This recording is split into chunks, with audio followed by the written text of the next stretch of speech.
ಬುದ್ಧ ಬಸವ ಅಂಬೇಡ್ಕರ್ ಇವರ ತತ್ವಗಳು ಆದರ್ಶಗಳು ಸರ್ವಕಾಲಿಕ ಜೀವಂತ ಸತ್ಯಗಳು ಅಂತ ಹೇಳಿ ಮೊಳಕಾಲ್ಮೂರಿನಲ್ಲಿ ಕರ್ನಾಟಕ ರಾಜ್ಯ ದ್ರಾಕ್ಷಾರಸ ಹಾಗೂ ವೈನ್ ಮಂಡಳಿಯ ಅಧ್ಯಕ್ಷರಾದ ಡಾಕ್ಟರ್ ಬಿ ಯೋಗೇಶ್ ಬಾಬು ಹೇಳಿದ್ದಾರೆ.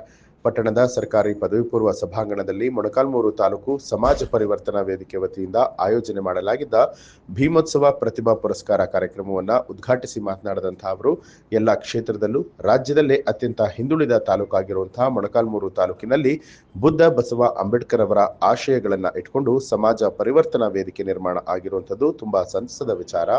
ಬುದ್ಧ ಬಸವ ಅಂಬೇಡ್ಕರ್ ಅವರ ತತ್ವ ಚಿಂತನೆಗಳು ಸರ್ವಕಾಲಿಕ ಸತ್ಯಗಳು.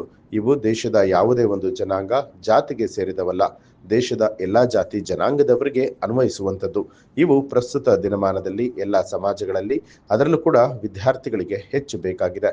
ಹಾಗಾಗಿ ಅವರ ತತ್ವ ಆದರ್ಶಗಳಲ್ಲಿ ಎಲ್ಲರೂ ಕೂಡ ಸಾಗೋಣ ಅಂತ ಹೇಳಿದ್ರು. ಈ ಸಂದರ್ಭದಲ್ಲಿ PSI ಮಹೇಶ್ ಲಕ್ಷ್ಮಣ್ ಹೊಸಪೇಟೆ, ತಮ್ಮೇನಹಳ್ಳಿ ಬಂಜಣ್ಣ ತಾತ, ಬೇಡರೆಡ್ಡಿಹಳ್ಳಿ ಬಸವರೆಡ್ಡಿ, ವಕೀಲರಾದ ಡಿ ಬಸವರಾಜ್, ಮುಖಂಡರಾದ ಭಂಗಿ ನಾಗರಾಜ್ ಸೇರಿದಂತೆ ಸಂಘಟನೆಯ ಪದಾಧಿಕಾರಿಗಳು, ವಿದ್ಯಾರ್ಥಿಗಳು, ಸಾರ್ವಜನಿಕರು ಉಪಸ್ಥಿತರಾಗಿದ್ದರು.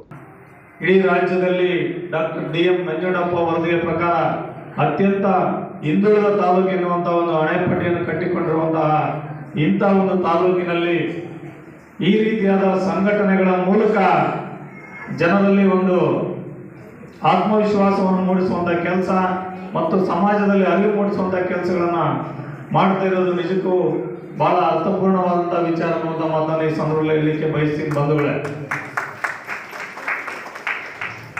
ನಾವು ಈಗಾಗಲೇ 3 ಜನ ಮಹಾನುಭಾವರ ಭಾವಚಿತ್ರಗಳಿಗೆ ಪುಷ್ಪಾರ್ಚನೆಯನ್ನು ಮಾಡಿದ್ದೀವಿ. ಬುದ್ಧ ಬಸವಣ್ಣ ಅಂಬೇಡ್ಕರ್ ಅವರು, ಬುದ್ಧ ಬಸವ ಅಂಬೇಡ್ಕರ್ ಅವರು ಈ ಜಗತ್ತಿನಲ್ಲಿ ಶಾಶ್ವತವಾಗಿ ಬೆಳಗುವಂತ ಒಂದು ಧ್ರುವ ತಾರೆಗಳಂತ ಹೇಳಿದ್ರೆ ತಪ್ಪಾಗಲಾರದು. ಇವತ್ತು ನಾವೆಲ್ಲರೂ ಇಲ್ಲಿ ನಿಂತಿದ್ದೀವಪ್ಪ ಅಂತ ಹೇಳಿದ್ರೆ ಅದಕ್ಕೆ ಈ ಒಂದು ಪ್ರಪಂಚದ 2ನೇ ಅತಿ ದೊಡ್ಡ ದೇಶ, ನಮ್ಮ ಪ್ರಜಾಪ್ರಭುತ್ವದ ಅತ್ಯಂತ ದೊಡ್ಡ ರಾಷ್ಟ್ರ ಭಾರತ ದೇಶಕ್ಕೆ ಸಂವಿಧಾನವನ್ನು ಕೊಟ್ಟಂತಹ ಬಾಬಾ ಸಾಹೇಬ್ ಅಂಬೇಡ್ಕರ್ ಅವರ ಒಂದು ಕನಸಿನಿಂದ ಇವತ್ತು ನಾವೆಲ್ಲರೂ ಇಲ್ಲಿ ಬಂದು ನಿಂತಿದ್ದೀವಿ ಅನ್ನುವಂಥ ಮಾತನ್ನು ಹೇಳಿಕೆ ಬಯಸ್ತೀನಿ ಬಂಧುಗಳೇ.